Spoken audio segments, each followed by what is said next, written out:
ביחד או בסוף? השעה 9:15, ואנחנו נתחיל. הכין לנו הרצאה שקטעים שאני שמעתי מאוד מעניינים, ההתיישבות הקיבוצית מנקודת מבט אישית שלו. קדימה. מתחילים? בסדר. כן, כן.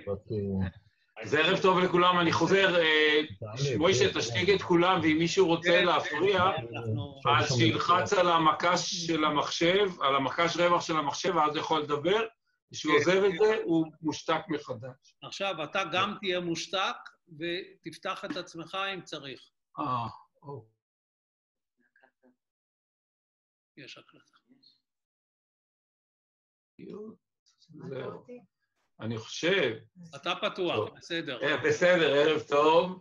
כולם שומעים אותי, אני מקווה.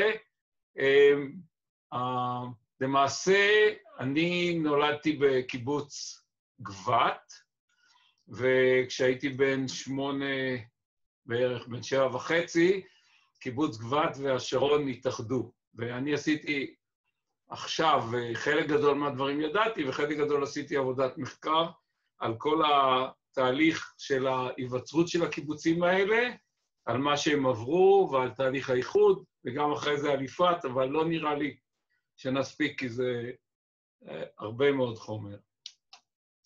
אז קודם כל אני מתחיל, רגע, משה לימד אותי משהו, בואו תראו, זהו. רואים את החץ שלי, נכון? אני מתחיל עם תמונה של האזור הזה, שהפס הזה שאתם רואים פה למעלה זה הכביש שהולך מחיפה לנצרת, שהוא נתיב קצת חדש, הוא לא היה ככה בעבר הוא עבר פה, והכביש הזה נבנה על ידי הבריטים ב-1920 בערך, 1917 אלנבי כבש את ישראל, 1920 בנו את הכביש הזה, נהלל הוקמה ב-1920-21, הם ישבו בהתחלה פה למעלה בשמרון, ואחרי זה עשו לעצמם איזה מקטע קטן של דרך, וזה היישוב נהלל. כל האזור הזה שאתם רואים פה של העמק, רמת דוד וגבעת ויפעת ושריד, וכמובן מגדל העמק, כפר החורש, תמרת, כל האזור הזה היה שטחים שהיו שייכים למשפחת סורסוק, למשפחה לבנונית בנקאית עשירה. כל עוד העות'מאנים היו בשלטון, אחרי הרכישות הגדולות של הברון, הם למעשה חסמו כל אפשרות לרכישת קרקעות. היו נעשות כאילו עסקאות, בסוף זה היה נחסם על ידי איזה חוק עות'מאני. בהתחלה הם לא הרשו למישהו לא תושב המדינה לקנות, ואחר כך הם גם לא הרשו למישהו יהודי לקנות. ככה שלמעשה כל רכישת הקרקעות הייתה תקועה עד התקופה שהבריטים כבשו את ישראל. הדבר הראשון שהם בנו כביש שחיבר את נצרת. לא עובר, צריך כנראה לבטל טענות. נו? רגע, לא יודע. סקרין שיירינג. הופ, עבר. הנה. אז אני עובר עכשיו איך הוקמו המושבות, הקיבוצים האלה.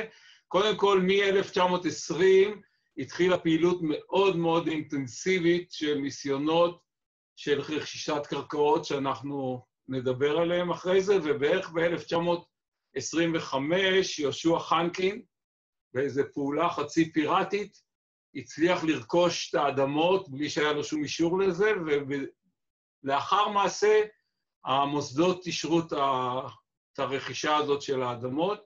זה כל אדמות העמק, זה מתחיל מכפר יהושע, וכל האזור הזה שהראיתי לכם קודם במפה, שזה כל האזור של רמת דוד, גבעת, שריד, וכל אדמות העמק. פה מה שאתם רואים בצד שמאל, אתם לא רואים עכשיו? זה השדה תעופה של היום, שכמובן לא היה קיים. נגיע לזה תכף. קבוצת השרון, המקור שלה הוא ברוסיה והארצות הנלוות. לקראת סוף מלחמת העולם הראשונה הייתה מהפכה ברוסיה, ורוסיה פרשה ממלחמת העולם הראשונה, והיו קרבות פנימיים מאוד מאוד קשים ברוסיה, בין הקומוניסטים ובין הלבנים. הקרבות האלה גרמו להמון המון פוגרומים ורצח של יהודים בכל התקופה הזאת של המלחמה האדומה נגד הלבנה, פרט למקום אחד לאודסה. באודסה התארגנה קבוצה של צעירים יהודיים השיגו נשק ובנו משמר ששמר למעשה על העיר אודסה. העיר אודסה עצמה, היהודים באודסה לא נפגעו מהפוגרומים האלה. אחרי שלמעשה הקומוניסטים פחות או יותר השתלטו על רוסיה, אותם חבר'ה צעירים ניסו לעשות פעולות אנטי-קומוניסטיות ולארגן מהפכה נגד הבולשביקים. זה לא ממש הלך, ובקושי רב מאוד הם הצליחו להימלט משם, ורובם דרך טורקיה הגיעו לישראל באזור בין 1920 ל-1925. זה החברים של קבוצת השרון, הם כולם אנשים מאוד מאוד אינטליגנטים, כולם היו בוגרי אוניברסיטאות או התחלה של אוניברסיטאות, כולם אנשים ברמה מאוד מאוד גבוהה, כולם אחר כך היו בכל מיני תפקידים בכירים בארץ, הם התארגנו בקבוצה שקראו לה קבוצת השרון, כי הם ישבו תקופה מסוימת באזור פתח תקווה, ניסו להגיע להתיישבות, כאשר המטרה העיקרית שלהם הייתה להתיישב בחורן. חורן זה אזור שנמצא על יד הלג'ה, באזור בערך ג'בל דרוז בסוריה, היו שם אדמות שהברון קנה, והם רצו להתיישב שם, נדבר על זה בהמשך.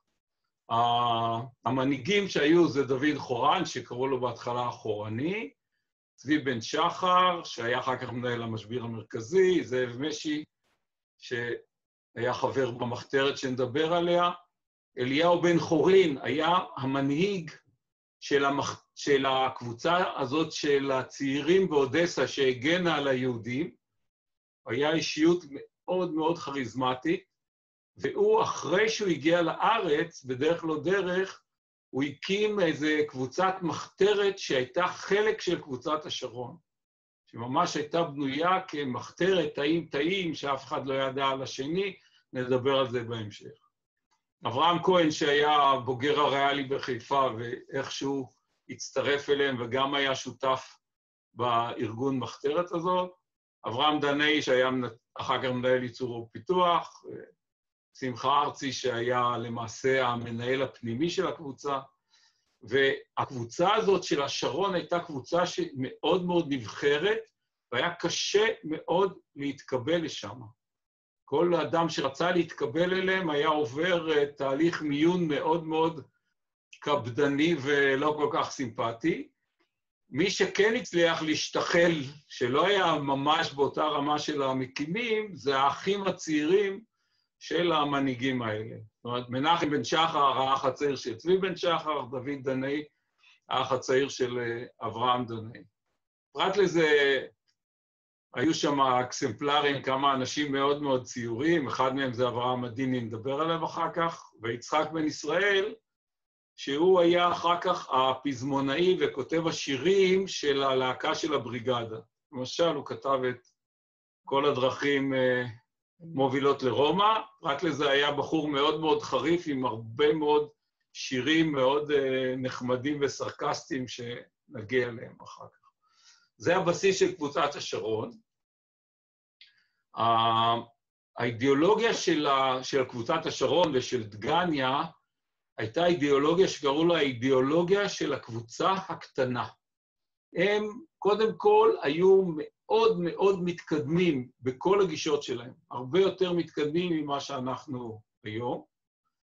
הם קודם כל מוסכמה של העולם הישן, הם רצו לנפץ אותה, כמו שהאינטרנציונל אומר, עולם חדש מן היסוד, עולם ישן נחריבה ועולם חדש נבנה, הכל אותו דבר.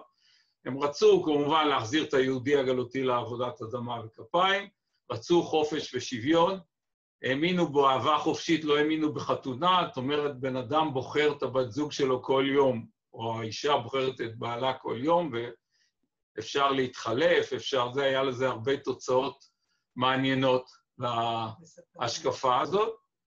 שוויון מלא בין המינים, חילוניות מוחלטת, היה אסור להתחתן, כל דבר כזה, אם זוג היה רוצה להתחתן, הוא היה מתחמק מהקיבוץ, מתגנב לאיזה מקום בחיפה או בעפולה, ומתחתן. מבחינת אידיאולוגיה, הם לא היו קומוניסטים. מבחינת אידיאולוגיה, היה שם כל ההשקפות האפשריות. חלק מהם היו באמת סוציאליסטים וכמעט קומוניסטים, חלק מהם היו ממש קפיטליסטים, חלק היו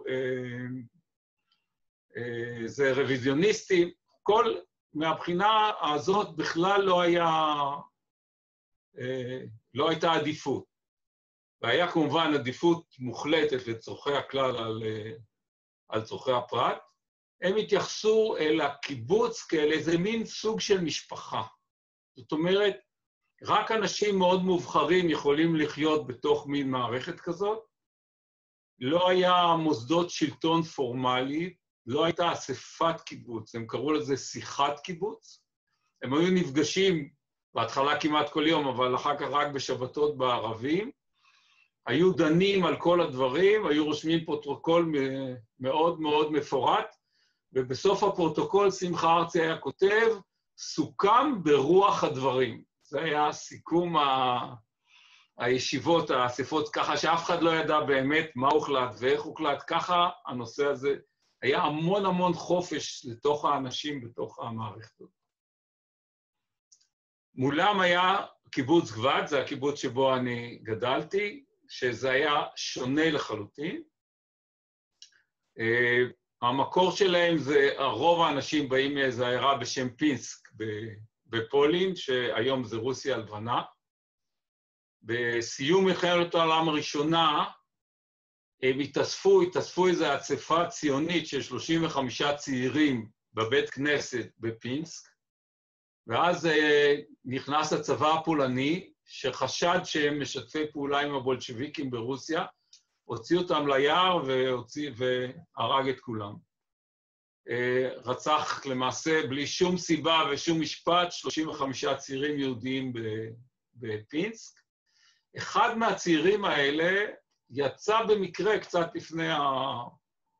לפני שהקצינים הגיעו וניצל, והשם שלו היה הרשל פינסקי, והוא היה אחר כך חלק של הקבוצה של גבת, ואחר כך הוא טבע, ואנחנו גם נגיע לזה. הפינסקאים האלה עלו והקימו אחר כך, אחרי שהאדמות נרכשו, הם הקימו את גבת, שנקרא הקבוצה לזכר קדושי פינסק.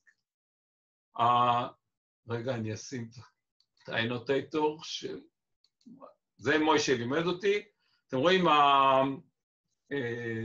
הבירה פה למעלה היא מינסק, ופינסק נמצאת בדרום של ביאלורוס. באותה תקופה פה פינסק, זה האמצע ביניהם יש ביצות פריפט.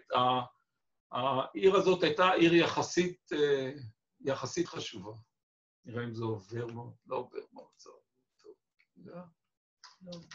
לא עובר, זה קורה. הנה עובר. בתוך הבית קברות של גבת, אני גיליתי לפני כמה שנים, פתאום שיש איזה מצבת זיכרון, הלכתי לראות, מסתבר שהבית קברות המשותף של גבת, יפעת ורמת דוד, למעשה יש שם יד זיכרון לקדושי פינסק, ל-35 צעירים ציוניים שנרצחו על ידי הפולנים, ממש בסוף מלחמת העולם הראשונה. זה היד הזיכרון שנמצאת בתוך הבית קברות ביפעת. האידיאולוגיה של קיבוץ כמו גבת או יגור או נען, היה אידיאולוגיה שונה לחלוטין מהאידיאולוגיה של הקבוצה הקטנה. קראו לזה האידיאולוגיה של הקיבוץ הגדול. האנשים האלה, קודם כל הם האמינו בשוויון ושיתוף אותו דבר, הם האמינו בדבר שקוראים לו קולקטיביות רעיונית, שזה אומר שלרוב יש זכות לקבוע מה כל הכלל יעשה. הרוב קובע, למשל מבחינה חינוכית, אם מחליטים שמחנכים לקומוניזם, אז גם אם יש ילדים שההורים שלהם לא רוצים את זה, זה לא יעזור. הרוב מותר לו להחליט ולחנך איך שהוא רוצה, שזה היה רכיב מאוד מאוד חשוב בתוך האידיאולוגיה הזאת. הם האמינו שחיי שיתוף ושוויון זה הפתרון האולטימטיבי לאנושות, וצריך להפיץ את הבשורה הזאת של קומוניזם ושל קולקטיביות ושל קומונות בכל העולם. כל בן אדם מתאים להיות חבר קיבוץ, להבדיל מהקבוצה הקטנה בשרון, שרק אנשים באמת באליטה של האליטה יכלו לחיות בו, כל בן אדם מתאים להיות חבר קיבוץ. לא צריך, הוא לא צריך להאמין, הוא לא צריך אידיאולוגיה, כל אחד, הקיבוץ מתאים לכולם. התוצאה של זה הייתה מנהיגות ריכוזית קטנה, והמון המון אנשים פשוטים שבעצם לא עניין אותם בכלל הקיבוץ, עניין אותם שהם יכולים להתפרנס ולחיות והכל בסדר, ומה שהמנהיגים אומרים את זה עושים. העולם הזה היה מאוד מאוד דומה בעצם לעולם העיירות בפולין. זאת אומרת, כמה מנהיגים, במקרה הזה זה מנהיגים חילוניים ולא רבנים, וכל האנשים פשוט עושים מה שהמנהיגים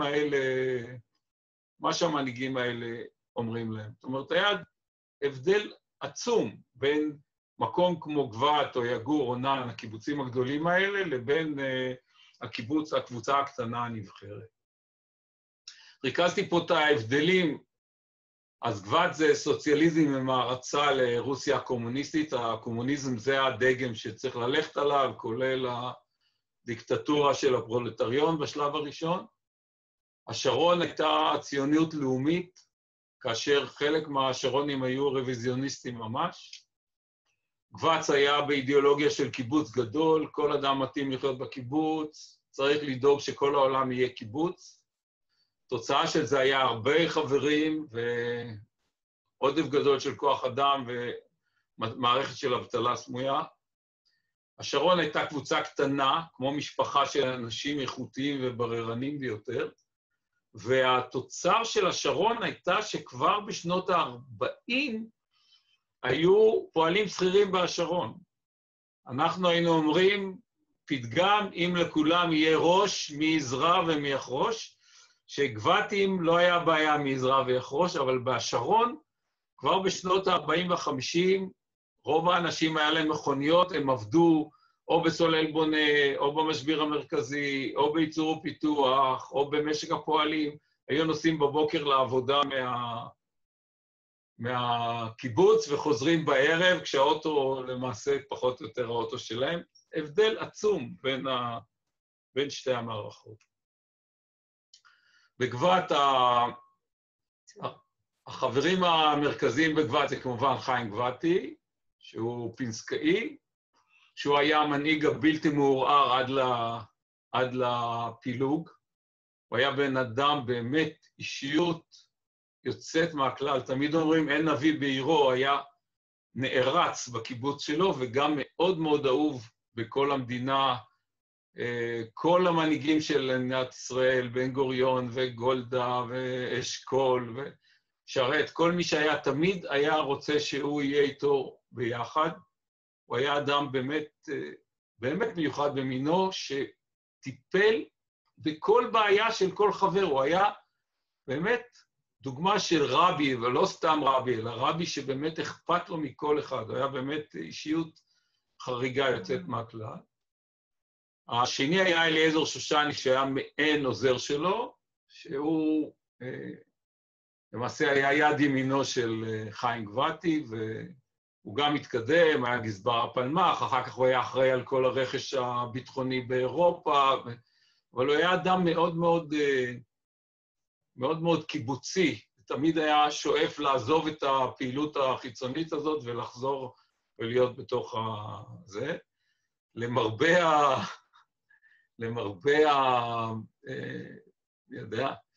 קרה מצב שדווקא בקיבוץ יפעת, המשפחה של אליעזר שושני והמשפחה שלי ושל מאיר איילי היה ביניהם סכסוך גדול שנמשך הרבה שנים, יהיה זמן אולי נדבר על זה.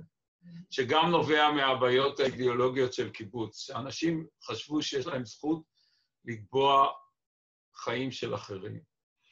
ובגבת היה כל המנהיגים, היו המנהיגים של הפלג השמאלי, הקומוניסטי, של לוליק וארי כנעני, היו סופרים, הייתה פניה ברנשטיין, שהייתה השכינה שלי בבית, ויוסל בירשטיין, מי שהכיר אותו, שהיה, למעשה הוא פולני שגדל באוסטרליה והצטרף לגבת, והיה חבר גבת 11 שנים, עבד בצאן וכתב גם סיפורים קצרים מאוד יפים, וגם כתב ספר שאבא שלי מעין כוכב בו. אבא שלי שהגיע בעלייה היקית, ומאיר היה לי שהגיע בעלייה היקית, ונגיע אליהם תכף. איך למעשה קבוצת השרון התיישבה? אז קודם כל, אליהו בן חורין, שניהל את ההגנה על אודסה, הקים בתוך הקבוצה הזאת, הוא היה שייך לקבוצת השרון, הוא הקים בתוך הקבוצה הזאת ארגון מחתרת, שהוא קרא לו המפעל, שהיה ארגון מחתרת עם אידיאולוגיה פעילה, שאסור לעשות הגנה סבילה, אלא צריך כל הזמן לעשות פעולות אגרסיביות בשביל לקדם את הלאומיות. הוא היה בקשר רציף עם ז'בוטינסקי ועם אברהם תהומי. באותה תקופה, עד 1927, ההגנה ואצ"ל עוד לא היו נפרדים. הארגון ההגנה של המדינה, קראו לו הגנה, אצ"ל נפרדה ב-27, ואברהם תהומי היה סגן מפקד ההגנה בירושלים, אבל הוא למעשה אחר כך היה אצ"לניק. אליהו בן חורין היה איתו כל הזמן בקשר רציף. נדבר אחר כך מה הארגון המחתרת הזה, שהיה בתוך קיבוץ השרון ואף אחד לא ידע עליו, במבנה מחתרתי לגמרי. הוא ידע, אליהו בן חורין ידע מי החברים, אבל הם לא ידעו. כל אחד ידע שהוא יכול לדבר עם אליהו בן חורין. המנהיג השני היה דוד החורני, שחלק אולי מכירים את הבן שלו, אבשלום חורן, שהיה אחר כך בפאלו אלטו. דוד החורני, כשהמטרה הייתה התיישבות בחורן. והסיפור, יש סיפור יפה, למה אשתו נשארה רות הקר. אשתו של דוד חורן קראו לה רות הקר. כי הוא קרא לעצמו בהתחלה דוד החורני, אחר כך הוא שינה את שמו לדוד חורני, אחר כך הוא שינה את עצמו לדוד חורן. כל כמה שנים הוא היה מוריד אות אחת מהשם, ואז אשתו אמרה, אני נשארת רות הקר, שאלו אותה למה, אז היא אמרה, אני מפחדת שהוא יוריד את הנון והוא יישאר דוד חור. אז זו הסיבה שרות הקר נשארה עד הסוף רות הקר. תהליך ההתיישבות. קודם כל, יהושע חנקין קנה את כל האדמות האלה ממשפחת צורסוק הלבנוני, שגם הסיפור של הקנייה הוא ממש סיפור דמיוני, הוא הלך וחתם חוזה בלי שום אישור ושום סמכויות, ואחר כך בגלל לחץ חזק מאוד ציבורי, המוסדות אישרו את זה, קנה את זה בסכומים מאוד מאוד גדולים. במקום, קרוב מאוד לנהלל, במקום שנקרא עין בדע, היה שם מעיין שופע, שגם היום יש בו קצת מים, היום קוראים לו עין צייפן, שם התיישבו שני קיבוצים, השרון והעיינות. השרון התיישבות זמנית עד שהם יעלו לחורן, והעיינות, בשביל שזה הקיבוץ שלהם. האדמות האלה שנקנו ממשפחת סורסוק היו שייכות אומנם למשפחת בנקאים מביירות, אבל גרו באזור הריסים ערבים, שכאילו היו צריכים לשלם למשפחת סורסוק דמי הריסות, אבל הם היו כל כך עניים שלמעשה הכנסות מהאדמות האלה לא היה למשפחת סורסוק, והם מאוד מאוד שמחו למכור את זה ליהודים, אבל אחר כך היה צריך להגיע לכל מיני הסדרים עם כל הערבים האלה, לגרש אותם במרכאות, או להעביר אותם למקומות אחרים, כי האדמה באמת לא הייתה שלהם, אבל הם גרו שם מאות שנים. סיכום, זה היה תהליך מאוד מאוד לא סימפטי, שדי מסתירים אותו. ועל הנקודה הזאת של מה שהיום נקרא רמת דוד, ישבו שני הקיבוצים, מעיינות, בצד מערב והשרון במזרח. וגבת ישבה בערך קילומטר יותר מזרחה. תכף נראה את זה בתמונה. עכשיו, מבחינת תחבורה, הבריטים בנו כביש מחיפה לנצרת ב-1920, וב-1925 הם הרחיבו את הכביש בעזרת גדוד העבודה מנצרת לעפולה למעשה, ובערך ב-1927 עשו שלוחה וחיברו את זה לגניגר. מה שקרה שבין נהלל מצד אחד ועד גניגר מצד שני לא היה כביש. זאת אומרת, כל הקיבוצים שהוקמו ב-1925, שזה רמת דוד, השרון, גבת, שריד, היו למעשה בלי כביש. הם היו עם איזה דרכי עפר, ואדמת העמק זה אדמה מאוד כבדה, ובחורף הכל היה הופך לביצת מדמנה אחת ענקית, ולמעשה כל החורף הקיבוצים האלה היו מנותקים. וזה בערך, הסאגה הזאת הייתה בין 1927 עד 1937, עם מאבקים בלתי פוסקים לנסות לקבל מהאנגלים או מהסוכנות, או אפילו הקיבוצים הסכימו להשתתף מכסף שלא היה להם עד 50% כדי לבנות את הכביש הזה. התהליך הזה, המצב הזה של הביצה הזאת שהם חיו בה בכל החורפים, גרמה להמון המון תקלות. אחד מהם זו הייתה התביעה של הרשל פינסקי, אותו בחור שנחלץ מהפוגרום בפינסק, הוא היה מרכז הקניות של גבת, והוא חזר, ובדרך בין נהלל לבין גבת, הוא טבע בנחל שהיום קוראים לו נחל צבי על שמו, שאנחנו תכף נראה את זה במפה. בשריד היה איזה תינוק שהיה חולה, ודוקטור אדובנסקי שהיה מנסה בחורף להגיע עם סוסים, לא הצליח להגיע אליו בזמן, והתינוק מת, והוא אמר שהיה יכול להציל אותו. ואחר כך בגבת בנו על בית אולם תרבות, שנקרא בית הרשל, על שם הרשל פינסקי. נגיע לזה תכף. עכשיו אנחנו חוזרים להשרון. אליהו בן חורין, המנהיג של המחתרת של המפעל, קודם כל עסק באיסוף כספים.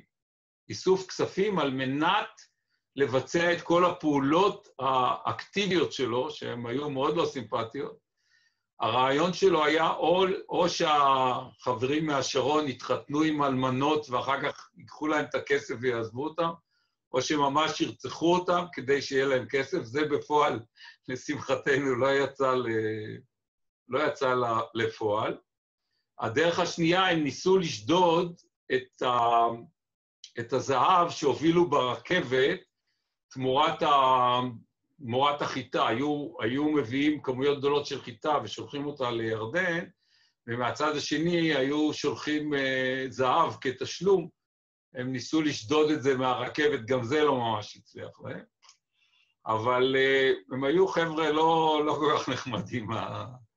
וזה היה מדהים שהאנשים שהכרתי אותם אחר כך היו נהדרים, ואיך אליהו בן חורין הזה הצליח לעשות להם שטיפת מוח, שהם היו מוכנים לעשות דברים נוראים ואיומים, כמובן למען איזו מטרה.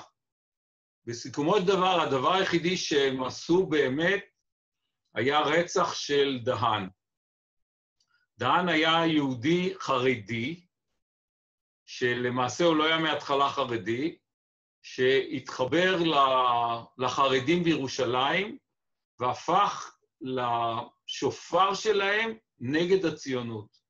היה לו יכולת ביטוי מאוד מאוד גבוהה, והוא עשה פעולה מאוד מאוד נמרצת לשכנע את הבריטים לבטל את הצהרת בלפור, ולהפסיק את הציונות, לחזור למצב של רק חרדים. והוא היה מתוכנן לנסוע ללונדון, להיפגש עם שר החוץ הלונדוני, ויום לפני הנסיעה הוא יצא מבית הכנסת, שזה איפה שהיה עד לאחרונה בעניין רשות השידור, ואז זה שני חבר'ה מהשרון שהביאו את האקדחים, ואברהם תאומי, אותו חבר שלו סגן מפקד ההגנה בירושלים, ירו בו 3 כדורים, ומעולם אחר כך לא גילו למעשה את הרוצח, אלא הבן של שמחה ארצי, עודדיה ארצי, עשה עבודה סמינריונית ומחקר, ולמעשה ראיין את חברי השרון אחרי איזה 20 שנה לגבי הרצח הזה. עכשיו, לגבי איך קיבוץ כזה כמו השרון חי עם כל האנשים המיוחדים האלה, כל אחד מהם היה איזה עולם ומלואו. היה שם איזה אקסמפלר, בחור מאוד נחמד, בשם זאב עברי, שיום אחד הוא נעלם מהקיבוץ. דרך אגב, גם אליהו בן חורין היה נוהג להיעלם, היה נעלם לחצי שנה, שנה, אף אחד לא שאל אותו. היה נוסע לאירופה, נפגש עם ז'בוטינסקי, נוסע לאודסה, מנסה לארגן נשק, מלא דברים כאלה. היה חופש מוחלט. האנשים האלה היו פשוט נעלמים וחוזרים. זאב עברי נעלם, הוא היה איזה שנה בארצות הברית, אחרי שנה הוא חזר לקיבוץ עם אופנוע. קיבוץ השרון היה כמרקחה, כי אסור היה לאנשים להחזיק כלי רכב פרטיים, והתחילו המון שיחות קבוצה, ובסוף ההחלטה הסופית של השיחת קבוצה הייתה שהוא יעבוד עם האופנוע בשביל הקיבוץ. ומאותו יום הוא למעשה עבד באופנוע, היה נוסע להביא את הדואר מנהלל או מחיפה, מוביל אנשים לקופות חולים עם האופנוע ודברים כאלה. זאת אומרת, זו הייתה הדרך שהקיבוץ התמודד עם החריגים האלה שהיו שם. באיזשהו שלב הוא נעצר על ידי הבריטים, כי איזשהו רוכב אופנוע של איזושהי מחתרת זרק פצצה על בית קפה ערבי בדרך על יד לוד, בדרך הישנה מירושלים ליפו, והבריטים חשדו שזה הוא. הוא דרך אגב היה שייך איכשהו לקבוצה הזאת, אבל הוא באמת לא היה שייך לזה ממש, והוא ישב איזה שבוע בכלא, אחר כך שחררו אותו. יש עליו סיפור שאני לא חושב שהוא אמיתי, אבל זה סיפור יפה, שב-52, ישר אחרי הקמת המדינה, הגיע השגריר הרומני לביקור בהשרון, הייתה התרגשות גדולה, והכינו את חדר אוכל עם כיבוד מיוחד, ועם גבינה צהובה, דברים שהם בכלל לא ראו כל הזמן, ואז זאב עברי הלך ולחש משהו לשגריר הרומני באוזן, והשגריר הרומני קם ועזב ונסע בחזרה לחיפה, ולא הסכים לחזור. הייתה מהומה גדולה, ואז שאלו אותו, מה אמרת לו? אז הוא אמר, אמרתי לו את המשפט היחידי שאני יודע ברומנית. אז אמרו לו, טוב, תגיד מה המשפט. אז הוא אמר את המשפט הזה אומר, חברים, אבל גבינה עולה כסף. והמשפט הזה גרם לשגריר הרומני לעזוב בזעם את החדר אוכל של השרון ולנתק את היחסים, וזה האקסמפלר הזה, זה בעברי. הרופא המיתולוגי של התקופה הזאת, ותזכרו, לא היה כביש, ובחורף אי אפשר היה פחות או יותר להגיע. האמצעים שהיו לרופאים היו ממש אפסיים, והרופא הזה היה חי בנהלל, אבל היה נותן שירות לכל הקיבוצים. ויצחק בן ישראל, זה שכתב את כל הדרכים מובילות לרומא, כתב עליו שיר שמאוד מאוד מלמד על התנאים שהיו באותה תקופה. אני יכול לשיר את זה, אני יכול להקריא את זה. השיר הוא כזה, רופא שלנו למד בווינה, נעשה מומחה למחלוטנים, דרכו שלו במדיצינה, לכל דבר בקבוק חם שים. לכף הרונקל או יד כואבת, או שנכווית בפחם, לקדחת ולצרבת, תרופה אחת, בקבוק שים חם. שנתך נודדת ולא תנומי, לו מנהלת לא יעזור, מערי בקבוק של גומי, ותרדמי עד בוקר אור. מהפכה חולל קרנסקי, ממנו לנין עוד חכם, לעד נזכור את רדובנסקי, אשר המציא בקבוק זה חם. זאת אומרת, למעשה, כמה שהוא היה רופא טוב והכל, למעשה הוא לא היה יכול לעשות שום דבר. כל מה שהוא היה יכול לתת לאנשים, זה לנחם אותם עם בקבוק חם, וזה מראה טוב, למעשה... אנחנו ננסה את זה. כן. אני הייתי בטיול בערי סמיין עם תמר שק, והיה שם קור אימים בלילה, ואז היא פתאום באה ואומרת לנו, אני מאוד ממליצה לכם לישון עם בקבוק חם. ואז ישר שרתי לה את השיר הזה על רודובנסקי, שחשב על זה. זהו, אפשר, אם יהיה זמן. הופ, רגע. עכשיו, אתם רואים, זה תמונה של הכביש שלא היה קיים. אתם רואים פה, רגע, אני אשתמש בשיטת משה, רגע. אתם רואים פה כתוב נחל צבי. בין רמת דוד והשרון, רמת דוד הייתה באזור הזה, והשרון הייתה באזור הזה, והיו על אותה נקודה. הופה. וביניהם עבר איזה נחל כזה קטן ורדוד, היום קוראים לו נחל צבי על שם הרשל פינסקי שטבע בו, והוא ניסה לחזור מנהלל בלילה מאוד מאוד גשום, ונסחף פה בנחל הזה ומת. היום יש פה דרך אופניים וזה, בקיץ יש פה איזה קצת ביוב של מגדל העמק, בחורף זה יכול להפך לפעמים באמת למשהו... מה שאתם רואים פה, הבניין הלבן הגדול הזה, זה אולם הרשל, האולם שנבנה אחר כך על שמו. זאת אומרת, התנאים היו כאלה שבאמת, באמת, אי אפשר היה באמת לעבור. היום זה נראה ממש דמיוני. עוד פעם לא רוצה לעבור. עבר.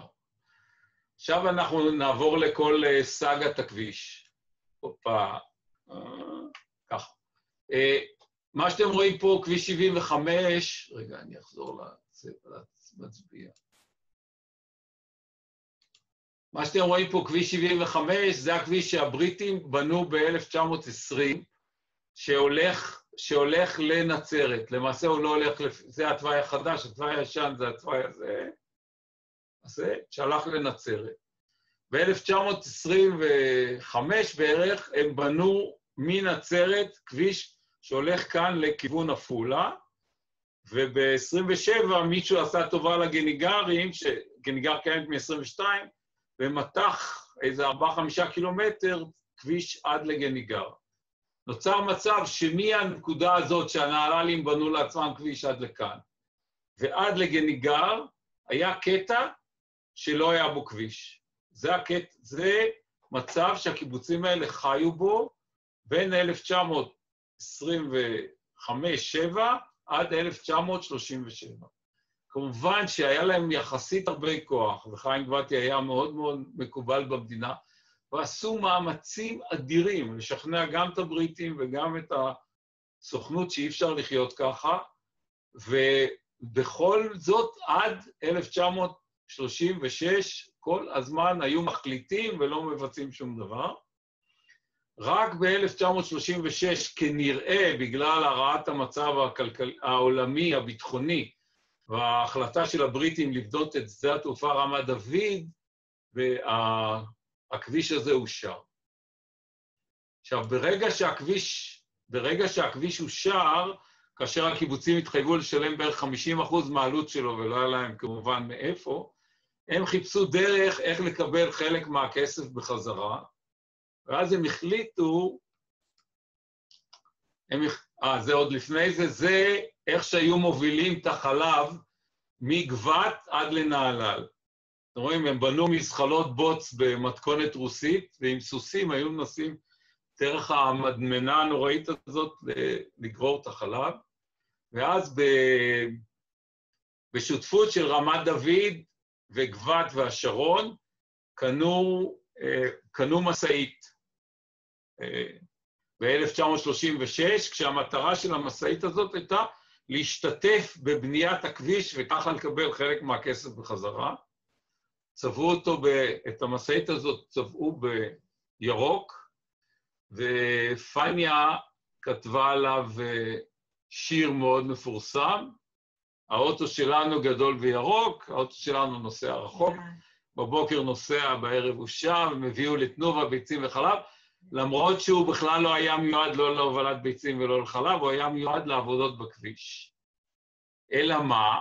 שפניה כתבה את בואי אליי פרפר נחמד בגבת, אבל הקיבוץ המאוחד ביקש מבחורה בשם אילזה דאוס, שחיה בנען באותה תקופה, אם היא יכולה לאייר את הספר הזה, את בואי אליי פרפר נחמד, ואז אילזה לקחה את המשאית של נען, שהייתה שונה בצורה שלה, ולמעשה היא עירה את השיר של פניה ברנשטיין במשאית של נען. ככה שהיום יש כאילו את שתי הגרסאות, מאיפה הגיע האוטו, אבל האוטו המקורי זה אוטו גבתי, אוטו משותף של רמת דוד, השרון וגבת.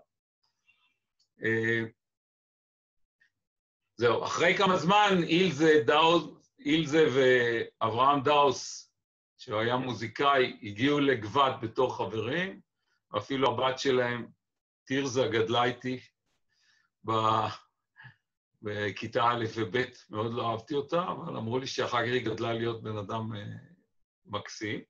אנחנו היינו שרים את השיר הזה קצת אחרת, אנחנו היינו שרים, האוטו שלנו גדול וירוק, האוטו שלנו נוסע רחוק, בבוקר נוסע, בערב הוא שם, הם הביאו לתנובה ביצים וחלב, ומה שהוא לסחוב לא יכול, אנו כאן ביפת צריכים לאכול. זה היה, ככה אנחנו שרנו את השיר הזה. דרך אגב, המנגינה, יש מחקר שלם על המנגינה של האוטו שלנו הזה, שבמקור שלה זה מנגינה גרמנית או דנית. זהו, ב-1936 הגיעו היקים לגבת. תזכרו, גבת היה קיבוץ של כמה מנהיגים וחבר'ה מהעיירות הקטנות של פולין, שלמדו בחדר ולא היה להם שום השכלה. ב-1932 היטלר עלה לשלטון, אבא שלי שהיה סטודנט לרפואה בהיידלברג, כתב מכתב לכל המשפחה שחייבים להאמין להיטלר ולברוח מגרמניה, וב-36 כמעט כל המשפחה שלי ניצלה ויצאה מגרמניה. הם הקימו קבוצה של גרמנים, באו לתנועה הקיבוצית, לקיבוץ המאוחד, ואמרו שהם לא רוצים לקיבוץ של יקים, הם רוצים לקיבוץ שאין בו יקים, ואז אמרו להם, טוב, אם זה מה שאתם רוצים, אז ניתן לכם פולנים, ושלחו אותם לגבת. המעמד שלהם בגבת היה מעמד מאוד מאוד פרובלמטי. מצד אחד, הם היו אנשים מאוד מאוד משכילים, שהגיעו לתוך קיבוץ שפרט להנהגה לא היה בכלל השכלה, והם הכירו בזה שזה אנשים מאוד מאוד נאורים, משכילים, שיש להם הכשרה במוזיקה ותרבות, ויודעים המון שפות והכל. מצד אחד, מצד שני, התייחסו אליהם כאל יקים, והחזיקו אותם כמוקצים כאלה, לא נתנו להם למעשה להתעסק כמעט בשום תפקידי ניהול. התוצאה של זה היה למעשה שהם נדחקו לכיוון של החינוך. גם מאיר היה לי וגם אבא שלי למעשה הפכו להיות מורים, ואחר כך מאיר הפך להיות מנהל הבית ספר הראשון העמק המערבי, ואחרי זה פרופסור באוניברסיטת חיפה. ב-1946 שלחו את מאיר היה לי לשליחות באירופה, לטפל בילדים שההורים שלהם נספו בשואה, ציידו אותו עם איזה אלבום תמונות קטן, ורחל כצנלסון שזר ביקשה ממנו אם יש לו במקרה צילום של ילדים בקיבוץ, היא רוצה להכין חוברת כדי להראות לילדים האלה איך נראים ילדים בקיבוץ, כדי שיהיה להם חשק זה. מאיר נתן לה אחת מהתמונות, והיא נורא התרגשה, והיא אמרה לו, נהדר, אני ישר מכניסה את זה, ולמחרת היא חוזרת ואומרת לו שאף אחד מהצוות שלה לא הסכים, כטען שזה לא ילדים יהודים, הילדים האלה זה היטלר יונגט, זה הילדים, זה התבונה שהוא נתן, זה שלושה ילדים מגבעת, אחד מהם עמוס ויגוצין נהרג אחר כך במלחמת השחרור, אבל בגלל שהם היו מאוד בריאים וצרובי שמש וזה, הם היו נראים לאלה באירופה, הם היו נראים להם נאצים קטנים, הילדי קיבוץ. אנחנו מגיעים לפילוג בתנועה הקיבוצית. קודם כל, היום מאוד מאוד קשה להבין מה גרם לפילוג הזה. הפילוג התחיל ב-51, כאשר היה מאבק מאוד מאוד גדול, האם מדינת ישראל צריכה ללכת לאוריינטציה סובייטית, קומוניסטית, או לאוריינטציה מערבית, אמריקאית, דמוקרטית. כאשר ברקע ישבה הקולקטיביות הרעיונית. זאת אומרת, הרוב הייתה לו זכות לכפות על המיעוט את הדעה שלו. ואז התחילו למעשה סכסוכים סביב הנושא הזה, וזה התחיל באשדות יעקב, ואחר כך היה כנס בנען, שבו הקיבוץ המאוחד החליט שהאוריינטציה הנכונה היא אוריינטציה קומוניסטית, שהקומוניזם והסוציאליזם זה הגישה הנכונה, ואז זה הפך לפילוג מאוד מאוד קשה, כאשר בגבעת 57% היו מפ"ם אחר כך התפלגה למפ"ם ואחדות עבודה, אבל באותו זמן זה קראו לה מפ"ם, ו-43% מפא"י. במקביל, השרון והעיינות שגרו על אותה נקודה שהיום רמת דוד, היו במצוקה גדולה של מקום, כי ישבו שני קיבוצים על אותה נקודה. הם ניסו להתאחד ביניהם, אבל העיינותים כל כך פחדו מהאצולה השרונית, שלא הסכימו למעשה להתאחד איתם. כי העיינות היה קיבוץ רגיל, והשרון היה קיבוץ של אליטה כזה. ואז דוד חורן ניגש לחיים גבעתי והציע לו שכל קבוצת השרון תתחבר לפלג המפא"י של גבעת, ויבנו יחד נקודה חדשה. והדבר הזה עבר ברוב גדול גם בשרון וגם בגבעת, כאשר למעשה מי שעשה את ההקרבה הגדולה היה השרון, כי השרון היה באמת קיבוץ של אנשים באיכות מאוד גבוהה.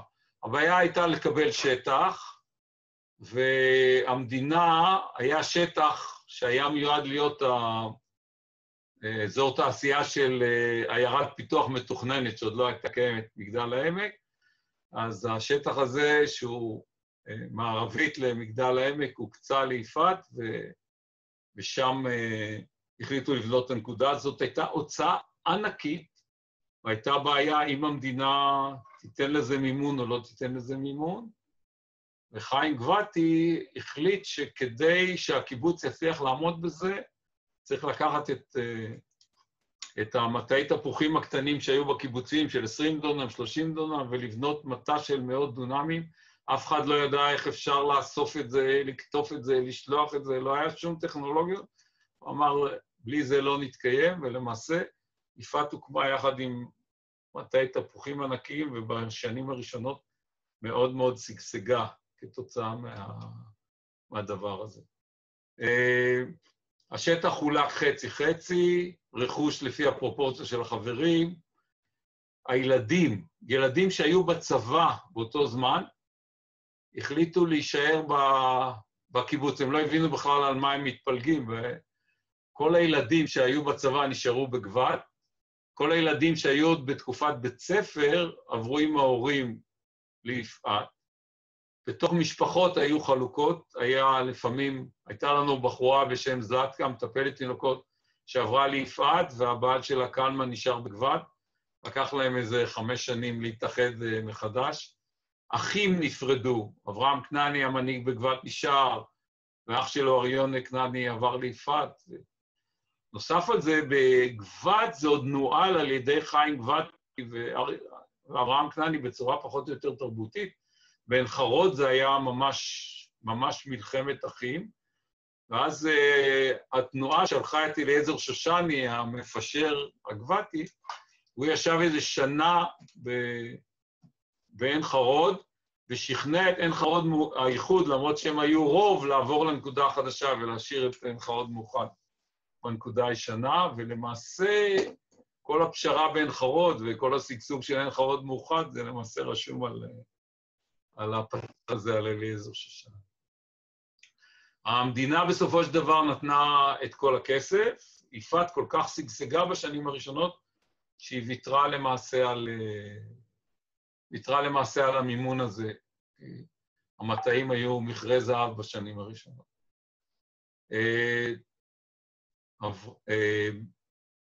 יצחק בן ישראל, או השם פסאודונים שלו זה יצחק, כתב פזמונים מאוד מאוד נחמדים על האקסמפלרים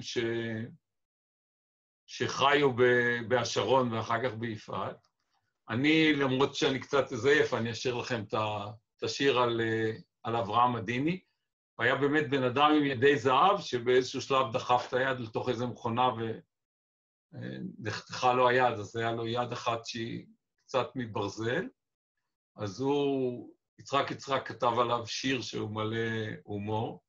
השיר הולך ככה: מנעוריו חבר קבוצה ולא בעמק שם יצא, מעידים כל חבריו לבחור ידי זהב. שירו שיר זמרו כולם לעדיני אברהם, כסנדלר מטלי הוטלהי, אין דומה לו חשמלהי, ורתח ומלכים ופחח בין פחחים. שירו שיר זמרו כולם לעדיני אברהם, ביפת הכל יודעים, הוא ראשון גידל ורדים, הוא לא סתם פועל אומן, חסר לו רק מושג של זמן. שירו שיר זמרו כולם לעדיני אברהם, הוא מקיים כהלכה, לא עליך המלאכה, או לשבחו כאן יאמר, מתחיל מהר אך לא גומר. שירו שיר זמרו כולם לעדיני אברהם, והקבוצה, כל הקבוצה, מאוד ממנו מרוצה, פועל כזה למיוחד, אשרי הטוב לה רק אחד. עכשיו, אפשר לראות פה שהוא כותב על הקבוצה, לא על הקיבוץ, כי יצחק הוא מקבוצת השרון, הוא לא מהקיבוץ. אפשר לראות כמה סרקזם היה בתוך שירי הליל האלה.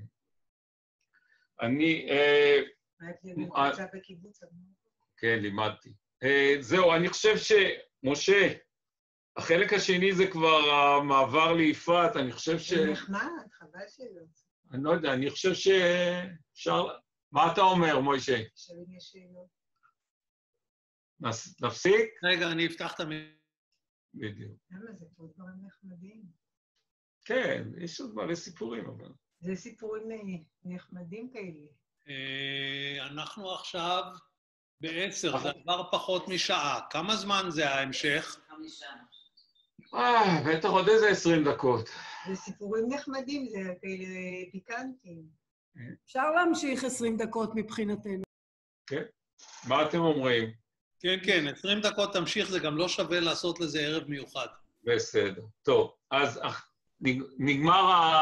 נגמרו הסיפורים בגדול, הרקע, ואנחנו מתחילים לעבור מגבת ליפעת. אני, דרך אגב, חייתי בגבת עד גיל 7.5, משהו כזה. הגענו ליפעת בכיתה ג'. יש לי זיכרונות מגבת. בגבת היו מאוד טולרנטים אלינו, ונתנו לנו לגדל בכיתה, כיתות א', ב' וג', נתנו לנו לגדל כלבים. לכל הכלבים שלנו קראו זריז. היה לנו זריז א', זריז ב', זריז ג', זריז ד'. והיה הגנן של הקיבוץ, קראו לו אברהם פלטור, שמבחינתי עד היום שאני חושב על שטן, אז עולה לי התמונה של אברהם פלטור הזה.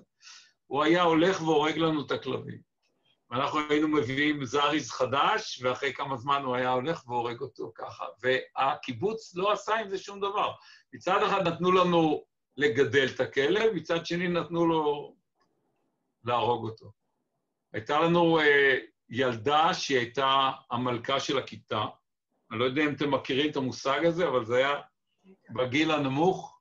כל מה שהיא הייתה אומרת, אנחנו היינו צריכים לעשות, וזה היה מקובל עלינו עד נקודה מסוימת. באיזשהו שלב עשינו מרד, וזרקנו עליה אבנים וזה, והיא הודחה מהמלכות וברחה, ואני הייתי משוכנע שאנחנו נקבל עונש מאוד כבד, ואז הגיעו אלינו המבוגרים וביקשו מאיתנו לסלוח לה ולקבל אותה בחזרה, וזה היה הלקח הראשון שלי למערכות צדק בעולם שאנחנו חיים. היא לא עשתה מעולם שום דבר רע, היא רק אמרה לנו דברים ואנחנו עשינו את זה. אבל מי שנענש זה היא, ומי שביקשו ממנו לסלוח, אני בכלל לא הצלחתי להבין את הראש של המבוגרים. עד היום יש לי קושי. האירוע הבא שהיה, איזה ילד בשם יצחק אלה זרק לי איזה קופסת שימורים על הראש, ונזל לי דם, וזה כנראה היה לי מזה טראומה מאוד גדולה.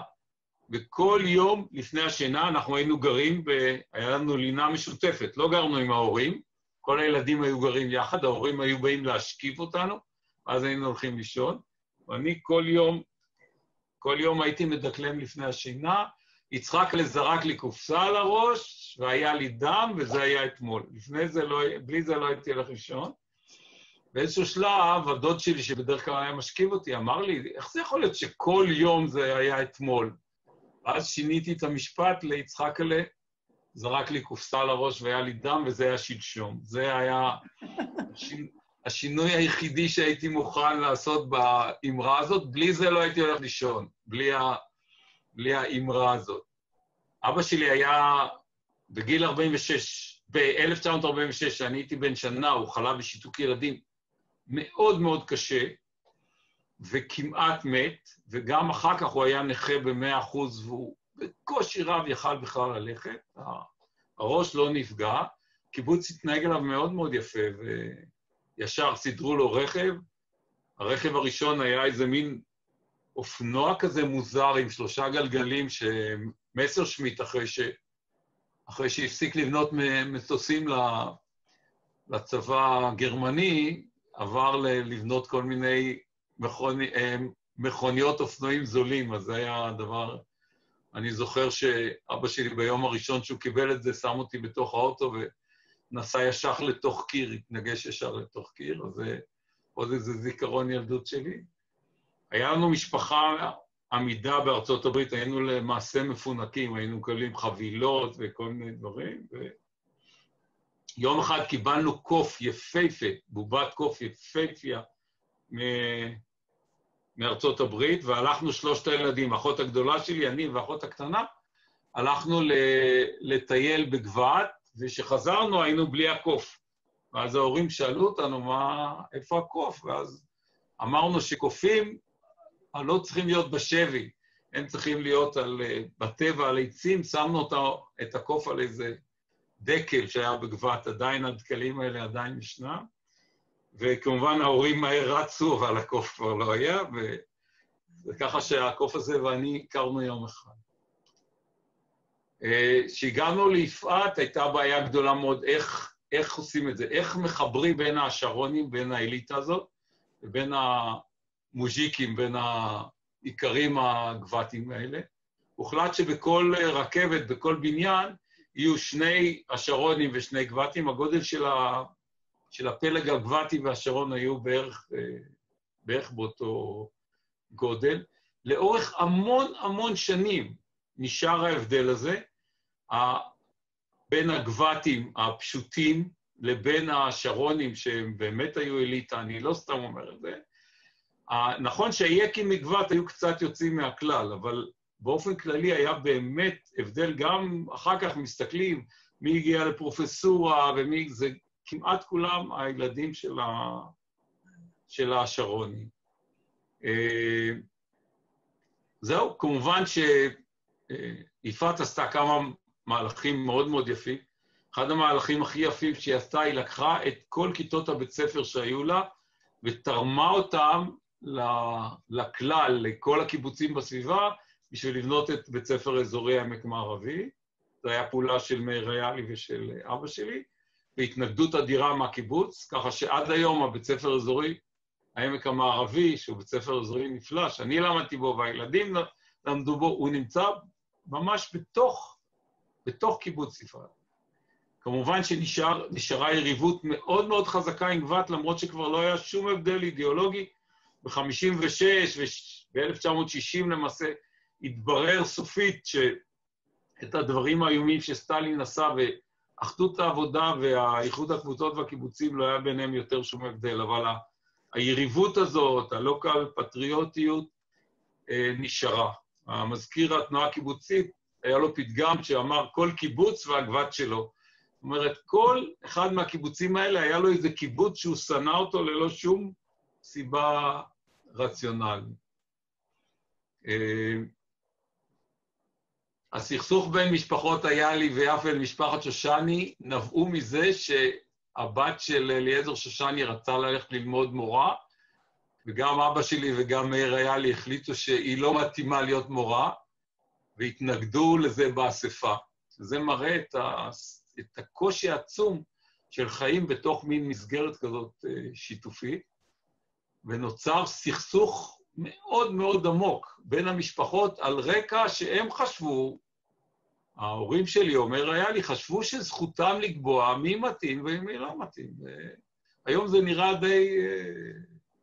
די אבסורדי כל הדבר הזה. זהו, בצבא, כשהגעתי לצבא הייתי כפמם מאיזושהי סיבה, הם מצאו לי משהו בלב, אז הייתי מדריך למתמטיקה ופיזיקה בטכני של חיל האוויר. אני מאוד מאוד אהבתי מתמטיקה ופיזיקה ודברים כאלה, והייתי גם טוב בזה, והייתה לי רק בעיה שגם רציתי להיות חבר קיבוץ וגם רציתי ללמוד לימודים גבוהים, ולא כל כך ידעתי איך לעשות את זה. ואז אבא שלי, שהיה תחמן לא קטן,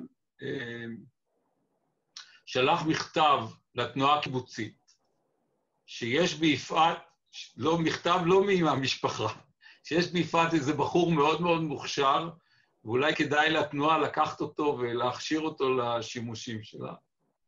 אז יום אחד קיבלתי זימון לבוא לבחינה בטכניון אצל פרופסור נאור, והגעתי לטכניון לפרופסור נאור, והוא התחיל תעשייה וניהול. הוא נהרג אחר כך בתאונת מטוס ברומניה, משהו. הוא היה בתעשייה וניהול. כן, זהו. אז הוא בכל אופן, הוא בחן אותי, ומאיפה אני יודע מתמטיקה? אמרתי לו שלמדתי, איך למדתי? אמרתי לו, קראתי את לדיז'ינסקי, פתרתי את התרגילים וזה. היה נראה לו קצת הזוי הדבר הזה, התחיל לחקור אותי, לשאול אותי כל מיני שאלות. אני יצאתי מהבחינה הזאת בהרגשה נוראה ואיומה, בגלל שהוא כל פעם בדק עד הגבול של הידע שלי, אבל הוא כתב מכתב המלצה שיש להם פנינה לא נורמלית לתנועה הקיבוצית. ואז הגיעה פנייה מהתנועה הקיבוצית שרוצים לשלוח אותי ללמוד על חשבונם, על מנת שאני אקים מחלקה לעתידנות בתנועה הקיבוצית. התנועה הקיבוצית הרגישה שהולכים לקרות כל מיני שינויים מאוד גדולים והיא לא ערוכה לשינויים האלה. אמרה, אנחנו נבנה מחלקה לעתידנות, וזה האקסמפלר הזה יהיה המוביל. ואז קרא לי המרכז משק, הבן הבכור של דוד חורן, ואמר לי שאם אני באמת כל כך מוכשר, אז יפעת תשלח אותי ללמוד.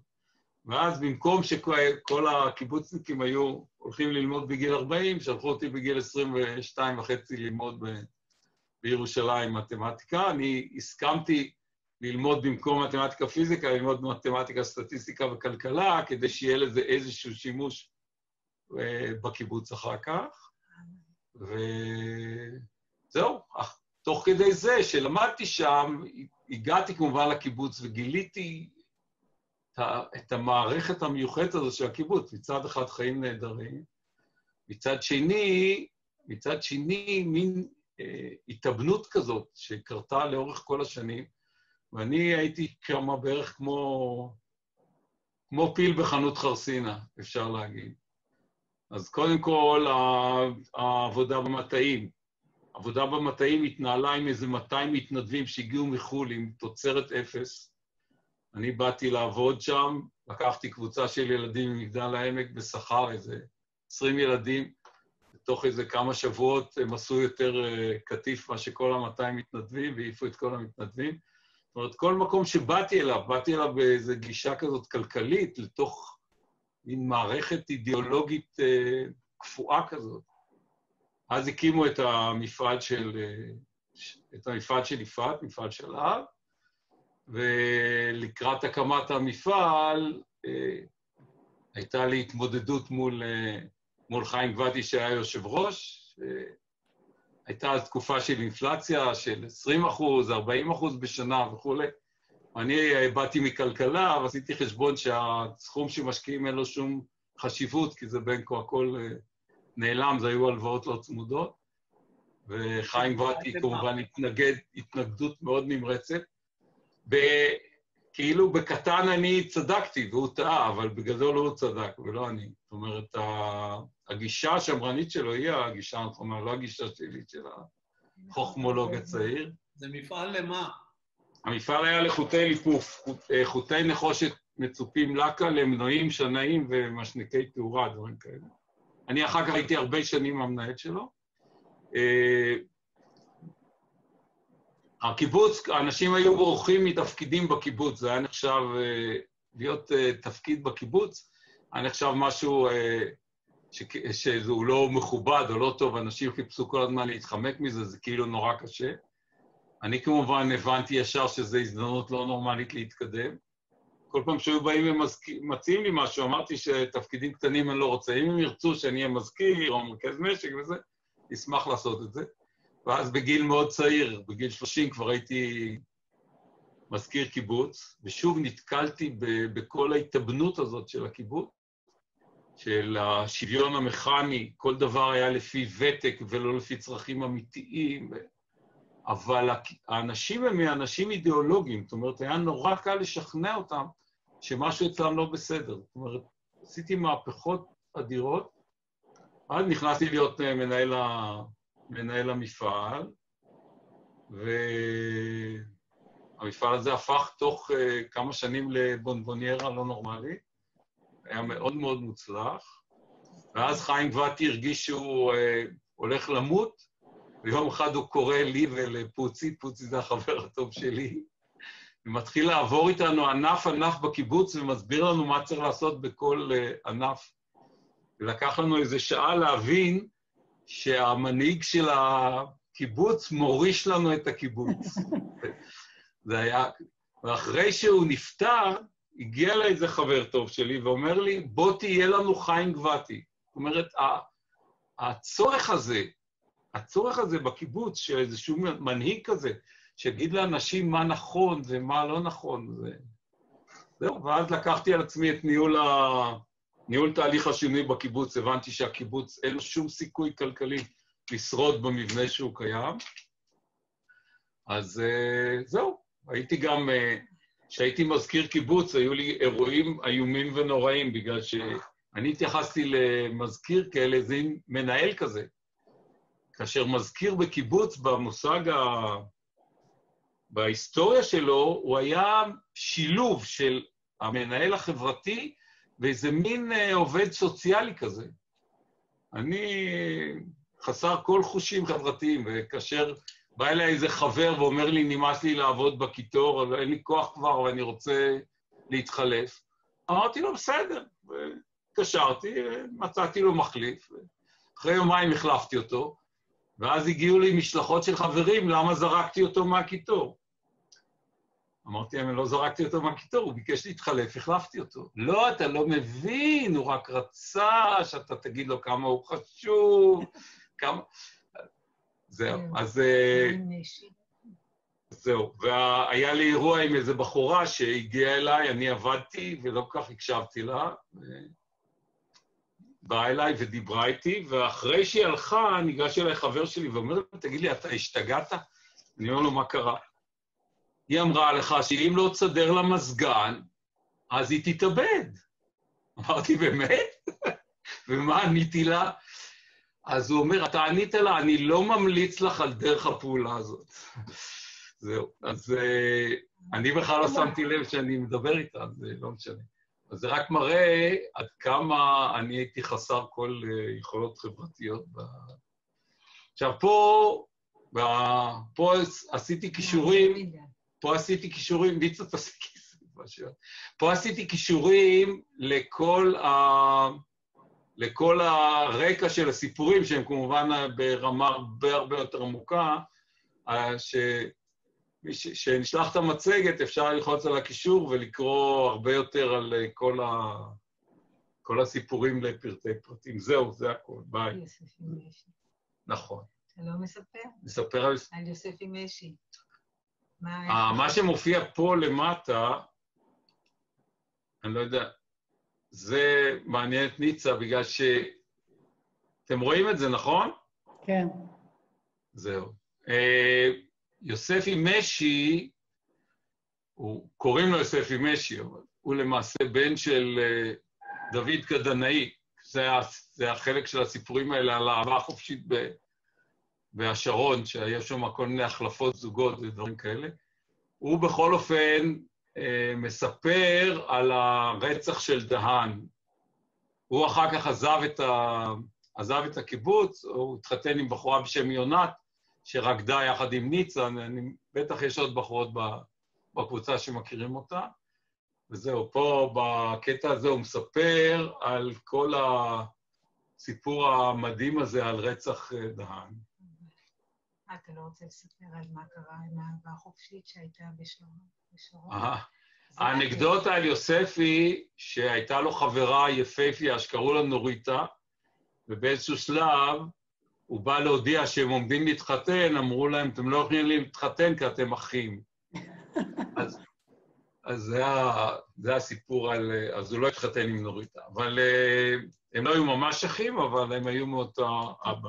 תוצאה של אהבה חופשית בשרון. חצאי אחים. זהו. אפשר לשאול? שלומי,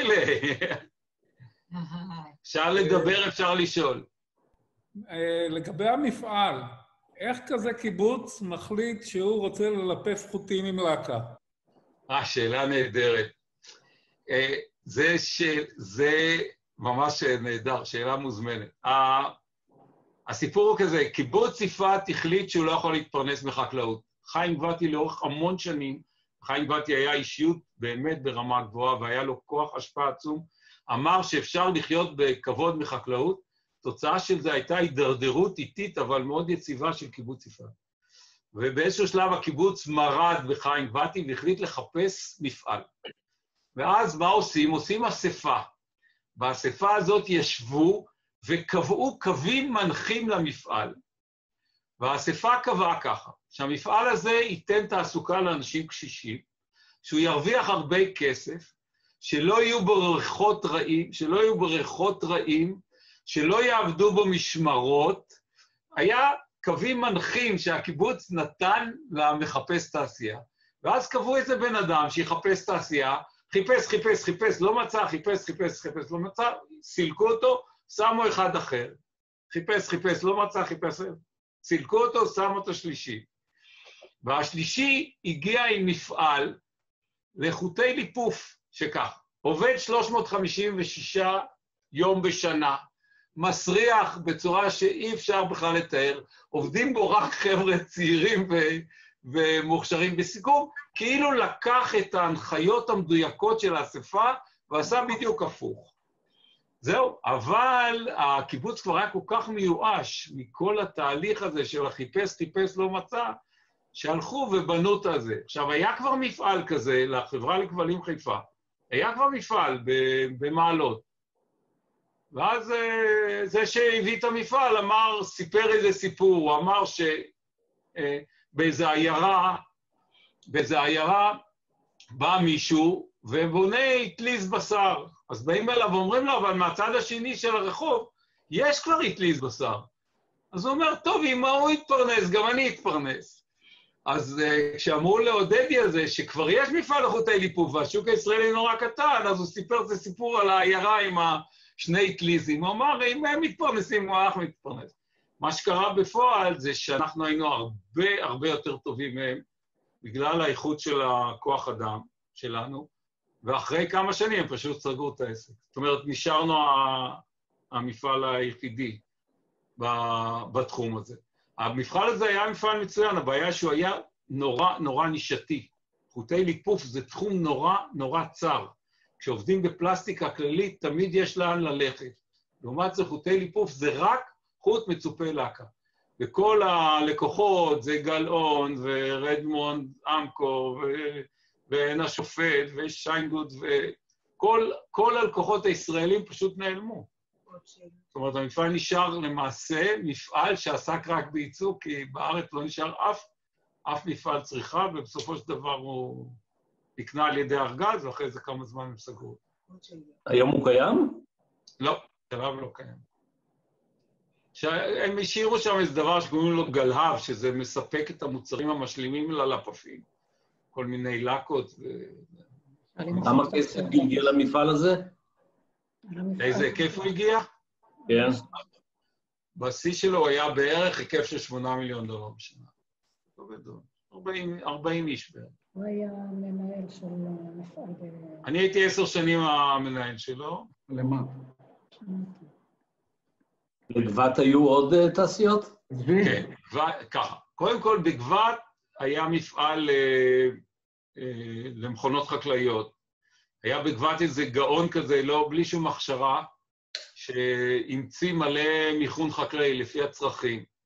ואז כאשר הוא עבר עם הקיבוץ ליפעת, למעשה היו שני מפעלים, אחד בגבת שלא היה לו זכות קיום, כי האיש עם כל השכל עבר ליפעת, והשני ביפעת. אז ביפעת היה מפעל למכונות חקלאיות, שעשה בעיקר מעמיסים בטרקטורים.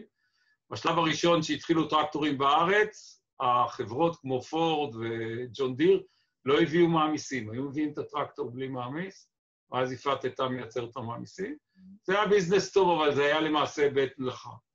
אחר כך יפעת, אחרי שהיא לא הייתה מרוצה מספיק משלב, כי הוא היה באמת מוגבל בהיקף שלך לגדול, אז היא בנתה מפעל סריגי אופנה. זה היה עוד מפעל, אני לא יודע מי זוכר, אבל היו סוודרים, ייצרו סוודרים ביפעת, זה היה כישלון כלכלי נורא. סוודרים יפים. סמדיה יפה. אנשים כבר התעייפו. יפעת. זהו.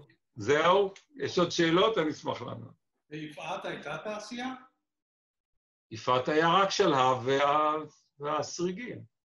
היה מפעל מכונות חקלאיות, אבל הוא נסגר. מה הסטטוס של הקיבוצים האלו היום? כל הקיבוצים האלה מופרטים. מה שקרה לגבעת, שהם בנו איזה מפעל בשם פלסטרו, שאחר כך נמכר לג'ון דיר, ועכשיו לאיזו חברה אחרת בשם ריבוליס, ומפעל מצוין. מפעל של פלסטרו. זאת אומרת, גבעת במצב כלכלי הרבה יותר טוב מהקיבוצים האחרים באזור. הקיבוצים האחרים, ברגע שהם עברו להפרטה, שהאחריות על הפרנסה עברה מהכלל אל הפרט, הם התאוששו לגמרי כלכלית. אנשים שלא מסדרים להם עבודה והם צריכים לדאוג לעצמם, מסתדרים יפה מאוד. אז היום יפעת במצב כלכלי טוב. אבל לא, למעשה כמעט כל האנשים לא עובדים ביפעת, עובדים בחוץ. נשאר רפת, לול. יש עדיין ערבות הדדית? כן. יש דבר שהם קוראים לו רשת ביטחון, דבר מאוד יפה. זאת אומרת, אנשים או קשישים או מוגבלים, היום לא קוראים מוגבלים, היום זה אנשים עם צרכים מיוחדים, נכון, גולדליה? אנשים עם צרכים מיוחדים, הקיבוץ דואג להם. יש רשת ביטחון. כל עוד הקיבוץ יכול לעשות את זה, זה נהדר. זה קיים וזה עובד יפה מאוד. ומה עם הפנסיות של הוותיקים? זהו. אז הקיבוץ משלים. קיבוץ משלים. יש, קודם כל, הקיבוץ בזמנו היה קרן פנסיה, שקראו לה את גבורות, שהוא אגר שם הרבה מאוד כסף, ואז באיזשהו שלב, בתקופה של המצוקה הכלכלית, אחד חתם,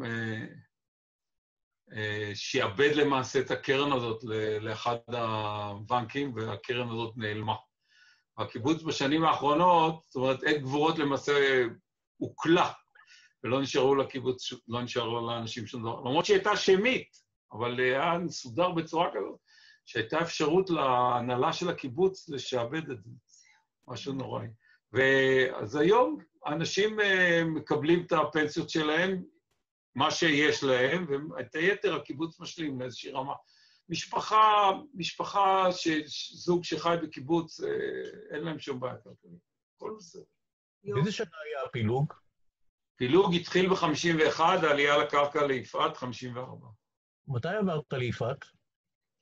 אני? עליתי ליפעת ב-54, למה? 54. כי ייתכן אני יליד 45. גם אני, 45. סוף 44. אני חושב שיש איזו חוויה מגבעת, שאולי נפגשנו באולם של שירי להקות, הגיעו מכל עמק יזרעאל, הגיעו שירי להקות, ששרו שירי העמק. ומה שזכור לי, שהייתי שם באולם בגבעת, נפגשתי פתאום עם קיבוץ גבעת פעם ראשונה, וזה היה בשנות ה-50, כיתה א', ב', ג', לא זוכר. בבית הרשל? זה היה בבית הרשל? אולם גדול, זה היה... כן, בבית הרשל, הבית על שם זה שטבע בנחל שם, בנחל צבי. ואחד השירים הזכורים לי שם זה שירי עמק יזרעאל, עם הדממה, שיר העמק מ-1937. כן, נכון. פעם נוכל. הייתי במקהלה של הבית ספר מעפולה. יפה. טוב, יופי. שליימלה. הנה, שליימלה גם כן, גדל באיילת השחר. מי גדל? זהו, מוישה, אתה מסכם? כן, מעניין. היה מרתק. תודה. תודה רבה, זה היה מעניין. ואני באופן אישי, זה הזכיר לי את הילדות, כי אבא שלי היה חבר טוב של חיים גבעתי. הוא היה ראש מועצה הרבה שנים, אבא שלי, ואני חושבת שהחברות הייתה בעקבות יותר קשרים כאלה. איזה מועצה? בעיסוקים הפוליטיים. שהוא עבד כשר חקלאות או... חיים גבעתי היה הרבה שנים היושב ראש של כימיקלים לישראל, של כל מפעלי ים המלח, הוא היה... רגע, הוא היה שר בממשלה? היה שר החקלאות הרבה שנים. שר החקלאות הוא היה, ובעקבות זה... הוא היה מנהל משרד החקלאות, אחר כך שר החקלאות, אחרי זה יושב ראש כימיקלים לישראל. הייתי לא פעם נוסעת לגבעת. כן, הייתי נוסעת עם אבא שלי, היה לו גם חברים שם, שאני לא זוכרת את השם שלהם, אז היינו נוסעים לשם. אבל התחלנו, היינו...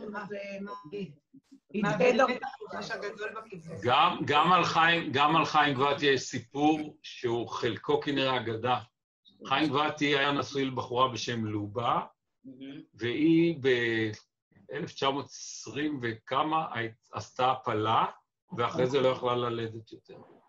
הסיפור שסיפרו לנו זה שהקיבוץ החליט שהוא עדיין לא מוכן לגדל ילדים, ולכן היא הייתה חייבת לעשות הפלה. זה כנראה לא נכון הקטע הזה, אלא פשוט הייתה הפלה. ואז, כשהוא היה מזכיר התנועה הקיבוצית, איזושהי בחורה החליטה שלא יכול להיות שלאישיות כמו לא יהיה ילד, ובהסכמת לובה, חיים התגרש מלובה, התחתן עם בתיה הזאת, הם עשו ילדה בשם רותי, התגרש בחזרה מרותי והתחתן בחזרה עם לובה. זאת אומרת, רותי הייתה ילדה כשרה, והיא גדלה, היא קיימת והכל, והעיתונות לא פרסמה מילה, אבל מילה. זאת אומרת, כל הדבר הזה נשמר לא בסודי סוד, זה היה קוד התנהגות כזה, זה לא שהוא עשה איזה פשע או משהו כזה. פשוט לא נכנסו לדברים הפרטיים. אבל הקיבוץ קבע, אני יודעת שההורים שלי גרו בקיבוץ אילון, והקיבוץ קבע לאנשים כמה ילדים ללדת. מישהו עבר את המספר, 4 ילדים אמרו, סטופ, אסור לכם להביא יותר ילדים לעולם. כן? קיבוצים היו נורמות, בהשרון היה נהוג ילד כל 5 שנים.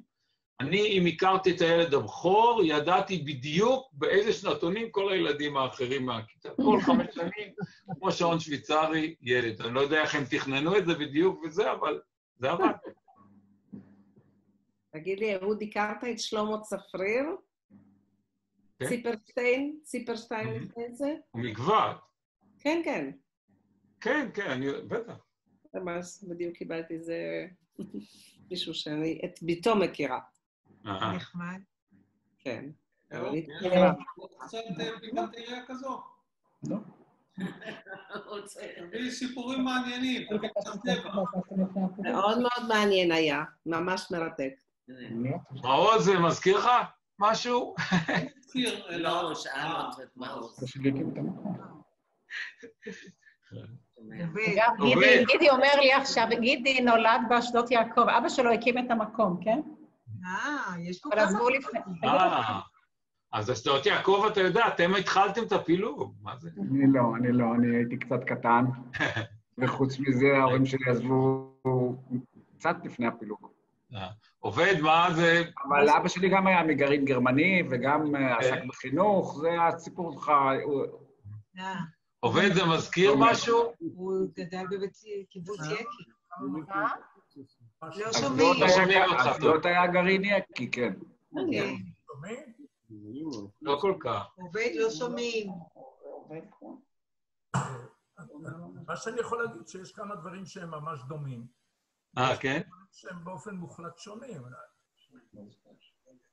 גם ניהלתי מפעל, אני גם הייתי רכז משק, אני...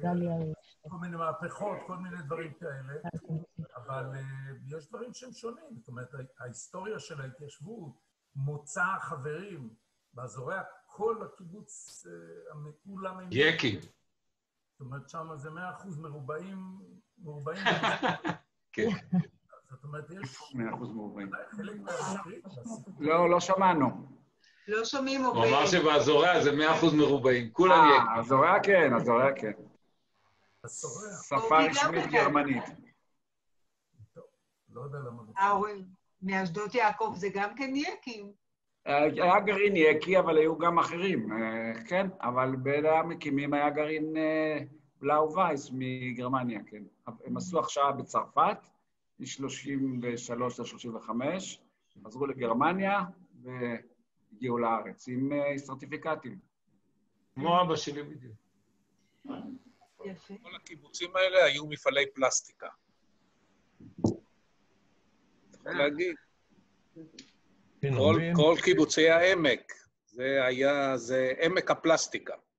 הקיבוצים של השומר הצעיר שישבו בערי מנשה, היה להם בעיות קשות מאוד בחקלאות, והם הקימו מאוד מוקדם מפעלי תעשייה. ככה שמהרבה בחינות הם היו יותר מוצלחים כלכלית. היה ידוע כעמק הפלסטיקה. אשדוד היה גת רימון לשימורי עדרים וריבות. בגבעת ברנה. אבל מפעלי פלסטיקה היו, משמר העמק. לא שומעים אותך. רמת השופט. עובד, לא שומעים. לא, רמת השופט זה המברג והמשניקים, והזורע זה פלסטופיל הזורע, ומשמר העמק זה מפעל פלסטיק מדהים. עד היום הם מרוויחים הרבה כסף. למה מרוויחים הרבה מאוד משמר העמק? לא, הזורע לא, אבל משמר העמק יוצא מטה. העמק, פלסטופיל הזורע, פלסטרוגבט, מה? פלסטרוגבט זה גם הפכה להיות אימפריה. זהו, זה הפלסט הזה.